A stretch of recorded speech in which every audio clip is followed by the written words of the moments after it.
That's all you need. It was Donald Trump and a bunch of other guys in suits with golden shovels taking that photo of them breaking ground, and in back is the boarded up fish place just ready to be plowed asunder. That was there for 150 years.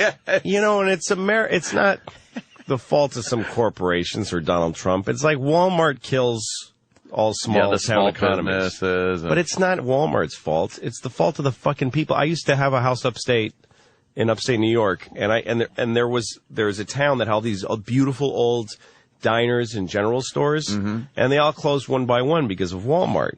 But it wasn't fucking Walmart's fault. It was the people that lived in that town that don't give a shit about their neighbors. But is it giving a shit? It's the American basic consumer who's like, well, okay, I could spend 13 cents less on a mop. Yeah. So fuck my fucking neighbor. Fuck my neighbor who's had that store in his family for, who's taken care. There's like a million George Bailey moments in that town's history where the whole, I'll give a check to your, baseball teams with names, John's General Store. Right. Yeah. Like the whole community coming together to do stuff. Yeah. Fuck that. I want to buy a Jim Carrey movie 3-pack for $7. So fuck the old movie theater with a Wurlitzer organ. But think of Blockbuster Video. Now that caused a big thing because it pretty much closed down all the little mom and pop video stores. Which was a great family business. Which was a family business and shit like that. I remember those things and having to go in and you'd have to buy a membership fee when you first get in. It was like $100. And that was just to try to keep the stores to keep the store open. But then Blockbuster came around. Now, what do you want to do? Go into the mom and pop and wait a week for the latest release? Yeah, why don't you? Why don't you fucking wait a little bit? I want it now. So fuck the family that opened that store. Yeah. And by the way, fuck them that they used to think about what movies you might like. That you might walk in and they go, Anthony, you like comedies. Anthony, we got a whole section for you. Do you even know Remember who Francois Tati is? And they'd show you something that we went and found this. Blockbuster would never do that for you. Fuck them. I agree with both of you, but so that you can save a little bit of fucking money. The local place that Ann's talking about, you had to wait for some asshole to bring back the nice new movie. It's out. You'd be like, it's out. It's like, when is it coming back? I want to watch that fucking thing. Again, and then Blockbuster said, fuck ability. that. The Blockbuster said, look, we could just put 100 copies on the shelf. So you're thinking the whole loyalty thing should outweigh the convenience? Absolutely, because you're supporting somebody there's a human being and a family who's living off that business, and they give a shit about you. But by the way, where's Blockbuster? It's fucking gone. So they leave a vacuum. You can't rent a delivery fucking video anymore. Yeah, but why would you? Digital delivery. If there was video stores, you know why? It's like bookstores. A bookstore is not just a place where you can buy books. It's a place where somebody expresses themselves by deciding what books to put out there and what books they want to offer their community. Right. And that gets replaced by Barnes & Nobles, which means you get the same fucking books that every place in the world gets. I mean, not just America. Right. Every bookstore has exactly the same books now. I mean, that's people don't realize what a massive... It used to be, you go to that bookstore, you're going to get some weird off-color books of this kind, or you're going to get maybe a right-wing bookstore, a left-wing bookstore. That used to be how people fucking... And then so Barnes & Nobles comes, and the difference is a family business will hang on through the tough years if they have half a chance. Yeah. But a corporate business will go, we're not making it $10 trillion, just pull up stakes. And they're gone.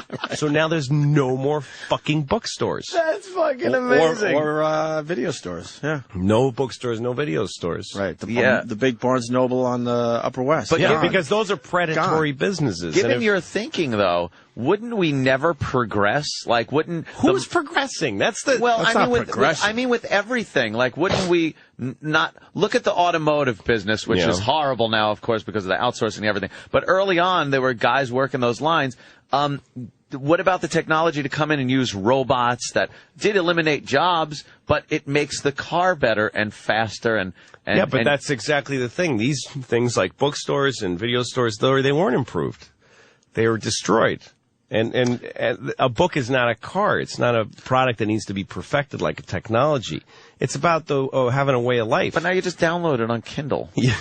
Like no, exactly, but it's rubbed out getting out of your house and going to a bookstore, meeting the bookstore guy and other people. You used to get fucking laid by going to bookstores. A way that people used to get laid is by going to a bookstore and standing in a section that makes you look smart. And then a chick comes around. Yeah. Oh, do you also like this book? Oh, sure. I'm perusing this. Yeah, you can't do that anymore. When I grew up in Boston, and there was a place in Harvard Square called the Coffee Connection. And this was a place that was obsessed with coffee, and they had coffees from all around the world. And they'd have stuff like you'd get like a cappuccino, and they'd shave chocolate onto it, not like a canister of chocolate powder. It took time. I mean, they had a cheese grater and a block of chocolate, and they'd shred chocolate onto the fucking thing for you. That's like how good it was. You sound like my grandfather. No, grandfather talking to me. You don't even understand the old days. I know the point he's about to make. You'd go to the fucking Coffee Connection, and you'd sit there like trembling, and they'd bring you this thing that would just change your life. Or they'd go, hey, you want to try Turkish? We have a new Turkish coffee today. It's a weird thing. Sounds good. Never tried it. So then Starbucks opens down the street, but this Coffee Connection hangs on. So Starbucks opens another one, like on the other side of them. Starbucks isn't doing so great that they can open another one. They're just trying to fucking kill.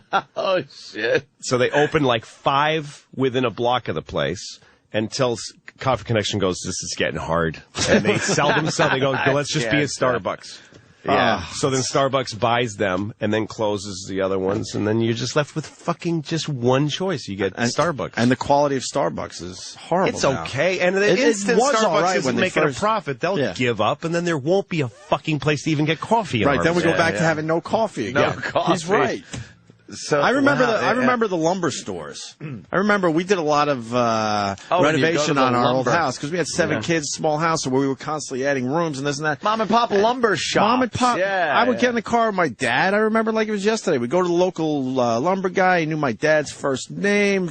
We got this for you. We made your pile. It's Putting all a dormer on the house, are you? Yeah. Well, you're going to need some of that. No, I'll come over here. I'll help you out. You need that for the joists. But it was a social thing too, man. How are the kids and how are your kids? Very social. Right. And then, the Home Depot, it's a fucking massive warehouse and no one wants to fucking help you. You're just mad right when you walk in. Sad people working there. Right. Yeah. The buying of the lumber is not a happy exchange. It used to be that you could say to yourself, you know what, if I invest in a good saw, and I get some trucks, I could go out and get some fucking poplar and cut it well, and people will come here and build fucking houses with it. Yeah. And you go, hey, you got some nice poplar, not as good as Joe Wilson's. Yeah, well, mine is down 3 cents. Right. Well, I'll buy yours then. This was, and by the way, we don't improve through this shit. No. We actually don't. It's like, it's what happens is the second place product always wins by being more vicious. Like Microsoft versus Apple. Right. Microsoft is bullshit software. It's hard compared to Apple. I know, believe me. It's horrible, but Bill Gates is a capitalist, and he was vicious, and he fought Apple, and so for some years anyway. Yeah. America lived on shitty computer technology because of his There was a point where we all thought Apple was gone. Yeah, it's VHS versus Beta. Beta is still used today. Yeah. Beta videotape is still what most TV shows are shot on. Yeah. And we all watched VHS tapes because the VHS people said, we make the second best, so we're going to be cutthroat and fucked up and pay off people and go to litigation and sue Beta. And Beta's like, we're making the best kind. We can't even get people to buy it. Yeah. And so everyone gets VHS. Unbelievable. It's Tesla and fucking Edison. Edison it's always and Tesla, yeah. One guy's a genius and is selling a beautiful thing. The second place guy copies it, doesn't do it as well, and then takes him to court in every fucking state in America and muscles him and fights him and outdraws him. Credibility. Gets some fucking Texan to pay for it. And then we all have to buy the shitty product. You're fucking brilliant. It's true. It's the same with cars. They would be better if what you're saying was actually true. If it was like the guys still on the assembly line. Your coffee story is deeply depressing. It is. What happens everywhere. I was thinking, as you were talking about that, like the Starbucks popping up are like weeds. Yes. Taking out the really nice fucking crop. Yeah, nice that's flowers. what they do. They're just putting weeds all over the place to destroy it. That's right.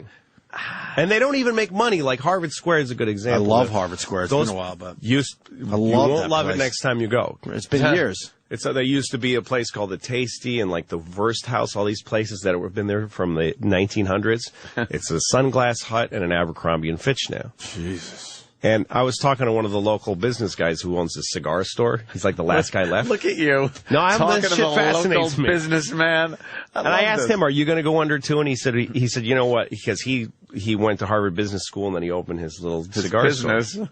Oh God. He said Abercrombie and Fitch in Harvard Square doesn't even make a profit. They lose money every day. They're not that store. The rent is so high for what they built there that they can't. If they could sell jeans all day, they're not going to make a profit. They're not there to make a profit. It's just a billboard. It's a 3D billboard. Oh, it's there so that you'll buy Abercrombie online and to keep it visible in your mind, in your head. Yeah, that's fascinating. There's like the Nike store on 50th or what. All those stores, they don't make a fucking dime. They lose money every day. It's worth having a giant global billboard. It's like a billboard. That you walk into. That's how far away this is from like. Mom and guy pop has an idea, right? Puts it out there. I love this. Folks love it, and they start buying it. It's not even. Wow. We're not even close to that anymore. No. Like, I'm nostalgic for the guy who started Wendy's. Like, that's now like a great American. He's like a revolutionary. A great American story. Or Ray Kroc from McDonald's. Yeah, he's like Che Guevara or whatever his name is. Like, he's like, a great man. They're sort of making a comeback, but remember just the local burger joint was cool. Are they making a comeback? A little bit. You see more burger joints popping up. Maybe they're a part of a whole corporate thing, but they. Well, like in New York, there's Five Guy Burgers here. Right. But when we were growing up, every town had its local burger guy, and they bragged about their burger, and it was better than the guy's burger from the next town over, and then you watch those slowly. The one in Huntington, the Choo Choo hamburger place. Right. And their thing was, well, we'll bring your burger on a nice fucking train right in front of you. Right. Oh, here comes my order. Train. You see it fucking rocking the restaurant. And it comes around and stops at your counter spot.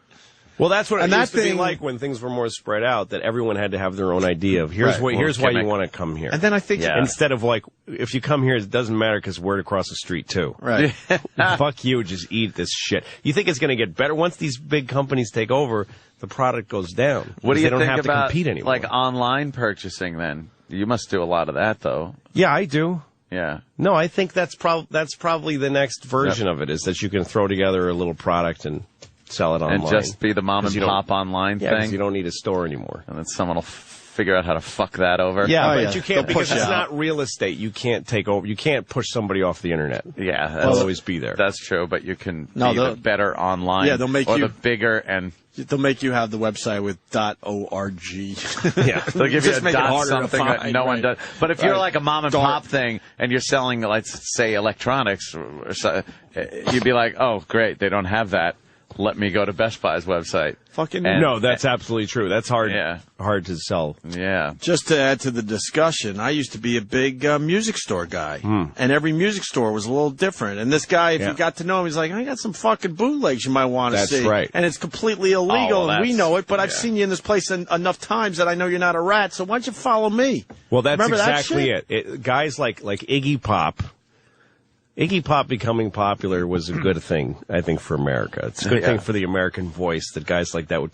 But the reason he came up was because certain record stores would go, I'm fucking digging Iggy Pop, and I'm going to sort of take a gamble that my customers will like him. Right. So they'd order, give me 10 Iggy Pop, 12 inches, and they'd put them out there. Right. And the kid with the leather jacket, who the fuck is this guy? Right. I try him out, kid. All right, old man, fuck you, And you'd try Iggy Pop, and he'd go, holy motherfucking shit. And all of a sudden, Iggy Pop is flying off the shelves. When I was growing up. But now, if you're not on fucking iTunes, the whole country has to make one decision of who we like.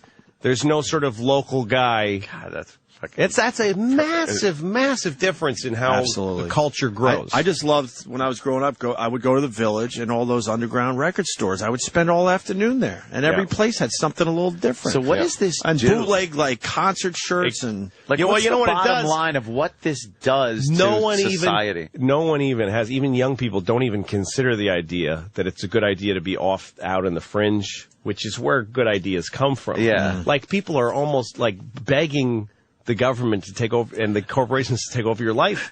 Like, people are excited that when you take a picture of yourself on your phone and put it online, it says where the fuck you were. Why are people excited about that? Yeah, what is that?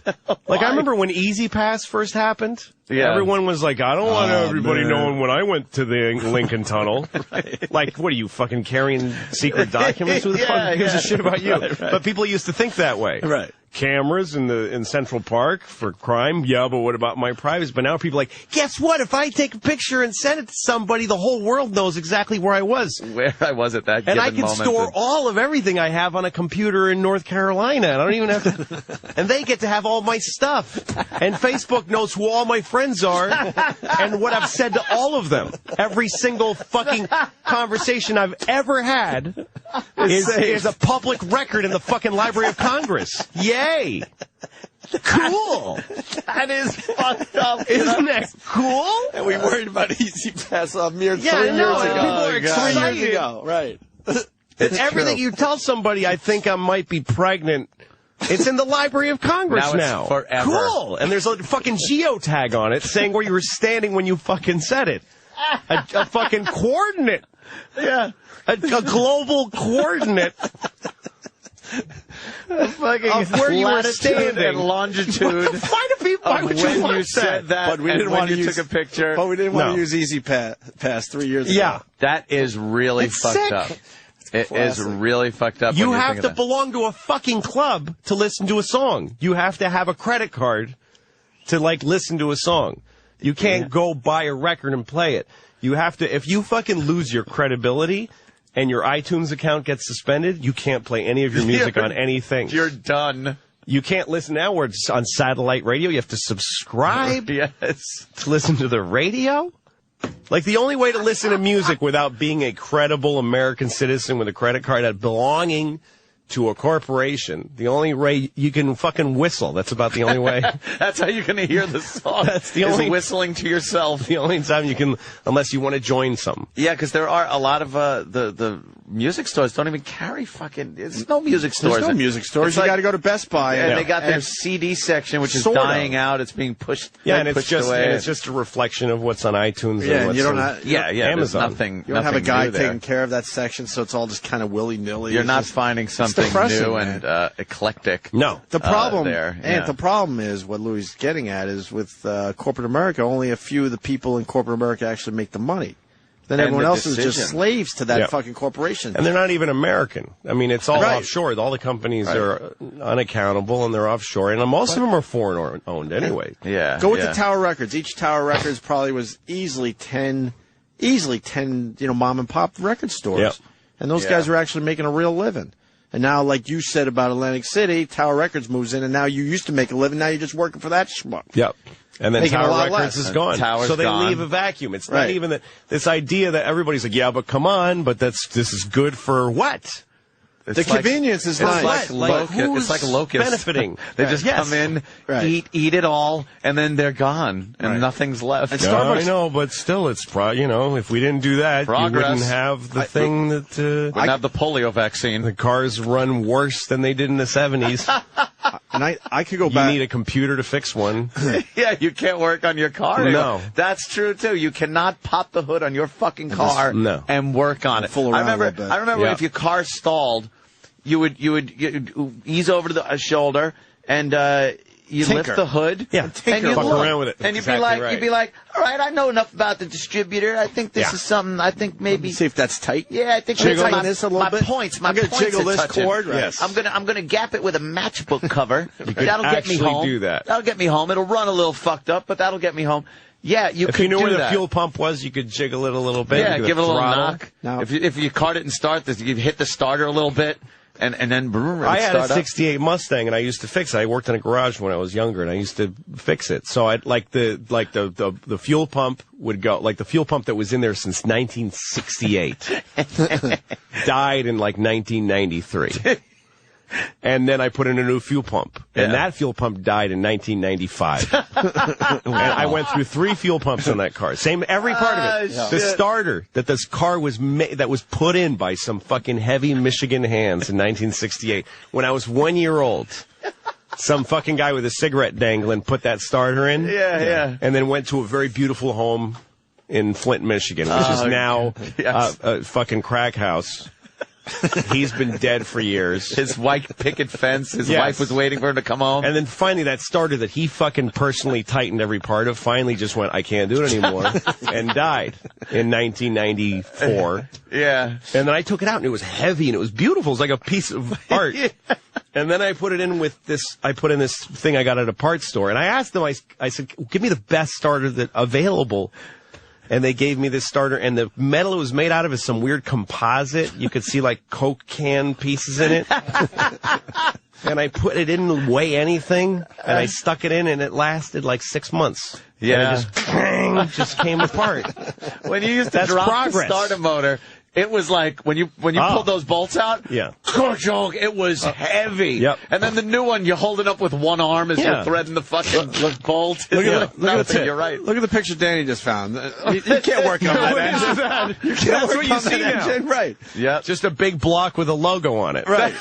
That's it. That's a Cadillac. It looks Powered like by Cadillac. It looks like it just all melted together. You can't get at it. It's all you just can't. cowling that they put on so you dare not even look and see what's under there. You can't work on it because it's all computerized. Now if your car breaks you gotta down... hook a computer up to it in a corporate place. If it breaks down, you're lucky enough to get out of your own car. Yeah. Might not even get out of it. Right. You'd be lucky if you could at least leave the car. Yeah. Holy shit. I keep going back to the coffee thing because I was a big coffee guy as well. Yeah. And when Starbucks did hit, it made it convenient that there were more nice coffee places around because you really had to search them out like you're talking about. Right. And I didn't live anywhere near Harvard Square, so a Starbucks was like nice instead of shitty diner coffee. Right. But then Starbucks didn't care about their product in the end. At first, the coffee was amazing. Yeah, but you've watched it drop over the years. Yeah, they had to. They had to compete. Now you know the beans they're getting have to be just shitty. Of course they are. They have to be. They're not going to work hard for your money. Why would they? They've got I explained At this first, shit they to needed your money, so they worked hard for it. Exactly. I explain this shit to my kids all the time because we'll go off the beaten path. We'll go 3 blocks over and spend 40 more cents. That what are we doing with this precious money? That people are like, well, I'm saving so that I can buy some fucking video game, have a video game experience for 10 seconds that evaporates from my existence later. What are we saving the money for? But we go a few blocks over, spend a few more cents to go to like a butcher. Yeah. Instead of going to, that Price Chopper, we go to a fucking New York City butcher. Yeah. Where the guy's got a red face. How you doing, my man? And, blood all over his fucking little apron that he's wearing. Gets his steaks from a fucking place where there's like a direct line from the cow to the steak. Right, yeah. Yeah, instead of this fucking ShopRite, probably some human parts in the steak thing. I was going to... like somebody go, oh, you want to get something for lunch? Let's go to like Subway or something. I'm like, why would you not just go to a deli? And get a real sandwich made on a hero roll that was in a bakery that morning and the driver took it over to a place where they're not going to measure the meat. And it's a guy all pre-cut. Where the local guy goes, oh, Anthony, you've been a good customer. Here's a few extra slices. The Subway, they actually weigh their meat and their tomatoes to make sure it's the proper weight. I was in a Subway once somewhere in Arizona. And I was driving across the country and I stopped. And it was a Subway inside of a fucking Sunoco station. You know what I mean? Yeah. Oh, and boy. there was the fucking kid working there. Was this depressed looking kid that he cut his own hair like there was chunks. Cut his own hair. Skinny fucking depressed looking pale American. And the kid he's serving is this exact same person. Oh, shit. Like he's just different colored version. Like in Star Wars, there was R2-D2, but then there'd be like a red version of it. Yes, like the red R2-D2. Yeah. It's just kind of basic. And one guy, and he's going, what kind of sauce do you want on? And he's like, and like, I guess I'll go ahead and get the green one. And he's making it for him. And I wanted him to say, should I just eat it too? Does it even make a difference which one of us eats it? Like everyone's just on one side of the counter or the other. There's no identity to any American. The only identity you have is what your sauce choice is. Yeah. Like that's the only thing you get now is like, well, I particularly like. You do make this grim kind of image of, I don't see, I don't see this going to a good place. No, it's not, man. No, it's not. No, it's not. The only good thing that could happen is that it all falls. That it just all collapses. It all dies, and everyone has to look around them and go, what could I piece together and sell? Maybe recycle for my friends. Maybe. Post-apocalyptic lifestyle. Would be terrific. Yeah. We got a timing issue, so we're going to take a break because we got Rummy calling right at 8:30. Oh, boy. What happened?